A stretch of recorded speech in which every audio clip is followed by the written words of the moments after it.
Les pasteurs vont donc pouvoir unir des personnes du même sexe. Les 105 responsables protestants réunis à 7 se sont prononcés très largement en faveur de cette réforme. Romain Poteau, vous avez suivi ce synode pour iTélé et cette décision va concerner plus de 200 000 fidèles.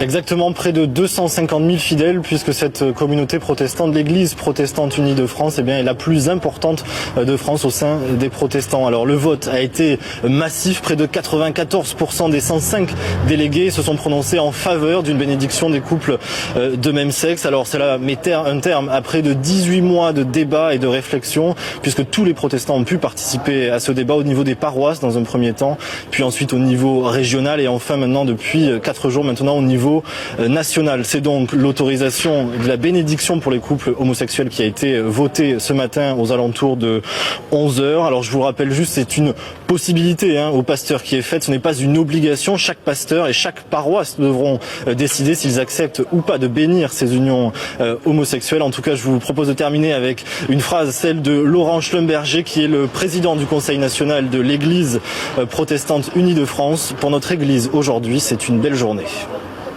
Merci beaucoup Romain pour toutes ces précisions. La Bible dit dans le livre de Romains, chapitre 1er, si je peux lire à partir du verset 25, nous allons voir beaucoup de choses là-dessus. Il dira, eux qui ont changé la vérité de Dieu au mensonge et qui ont adoré et servi la créature au lieu du Créateur, qui est béni éternellement. Amen.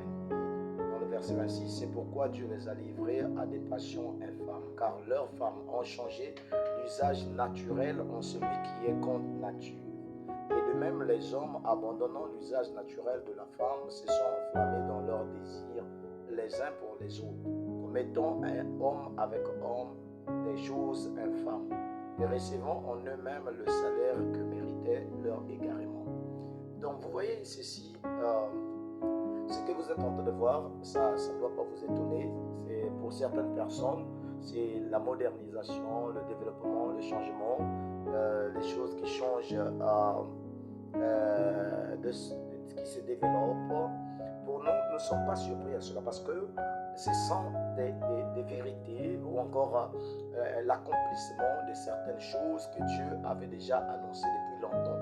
Il avait annoncé, et déjà dans le livre de Luc 17, il disait que non, ce qui s'est passé à Sodome et Gomorrhe arrivera de même au jour de l'avènement du Fils de l'homme.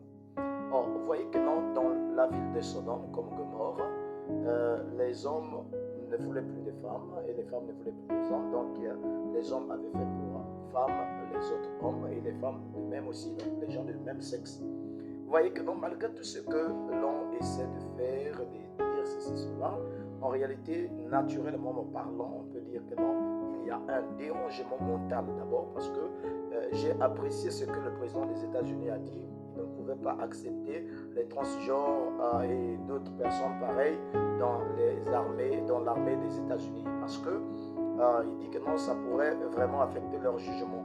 Parce qu'une personne qui n'arrive pas à faire la différence, disons, à reconnaître son sexe, déjà il y a un problème. Il y a un problème de manquement, on parlera de déficience mentale parce que même un animal sait que non, c'est un mâle ou encore une femelle. Et quand les gens arrivent jusqu'à ce niveau, vraiment c'est pitoyable. Donc voilà pourquoi la Bible dit que non, ils commettent des choses, des infâmes, donc de l'infamie. L'infamie c'est en fait le déshonneur. C'est quelque chose de vil, vous voyez, ce sont des choses abominables, c'est toujours les mauvais esprits qui sont en train de s'infiltrer dans les églises, dans le but d'accorder le chaos total partout où les gens sont en train de passer. Donc ils ne se rendent pas compte que non, c'est un mauvais esprit qui est en train de manipuler les gens remarquent que non, c'est simplement quelque chose qui pourrait arriver comme ça. Ce n'est pas quelque chose qui arrive comme ça, mais ce sont des mauvais esprits qui agissent, qui sont en train de contrôler les gens. Parce qu'un homme ne pourrait pas vraiment prendre un autre homme comme femme, ni une femme prendre une autre femme comme mari.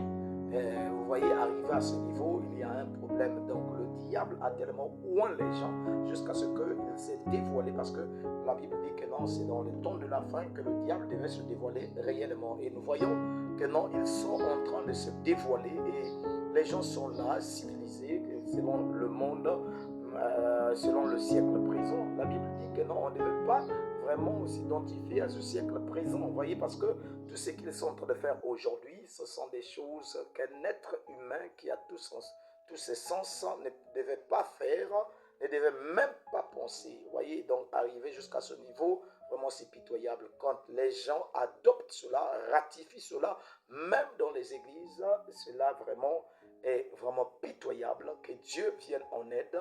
Je crois que non, les enfants de Dieu qui sont en train d'entendre ceci, je sais que les gens ont l'habitude de dire que non, bon, moi je suis pour moi ici, voilà, donc moi je ne fais pas ce qu'ils font, mais je reste quand même dans ce genre d'endroit.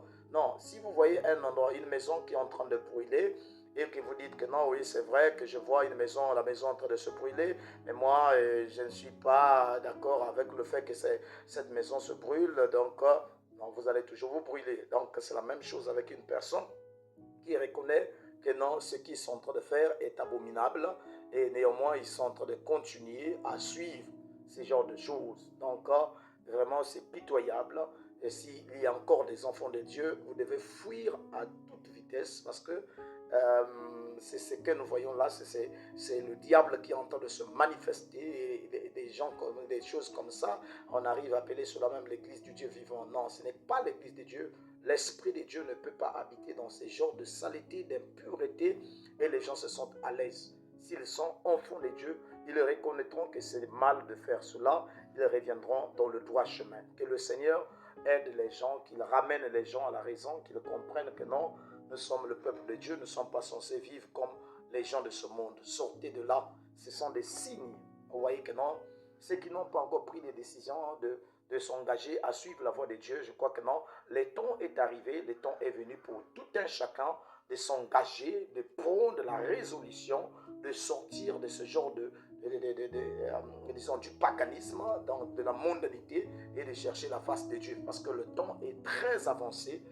Ça déjà, ce que nous sommes en train de voir, les cris de guerre, les bruits de guerre plutôt, les conflits partout, les conflits politiques, ce sont des événements dont la Bible a parlé, l'Apocalypse a annoncé d'avance, et les gens malgré cela n'ont pas la possibilité d'écouter et de savoir que non, ce qu'ils sont en train de faire est mal, parce que la Bible dit que dans les derniers temps, les gens ne supporteront plus la saine doctrine, ayant la démangeaison d'entendre les choses agréables à l'oreille, ils se donneront une foule de docteurs selon leur plaisir.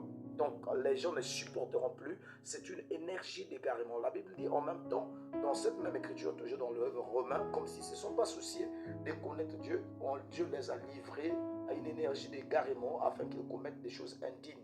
Donc c'est lui qui se souille dans ce genre de choses, qui se souille encore davantage parce qu'ils se plaisent dans cela, ils ne veulent pas courir vers le rocher pour sauver leur vie. Vraiment que le Seigneur soit miséricordieux, que ceux qui ne sont pas encore dans la voie de Dieu, qu'ils puissent reconnaître la voie et suivre le chemin du Seigneur avant que cela soit trop tard. Que Dieu nous vienne en aide.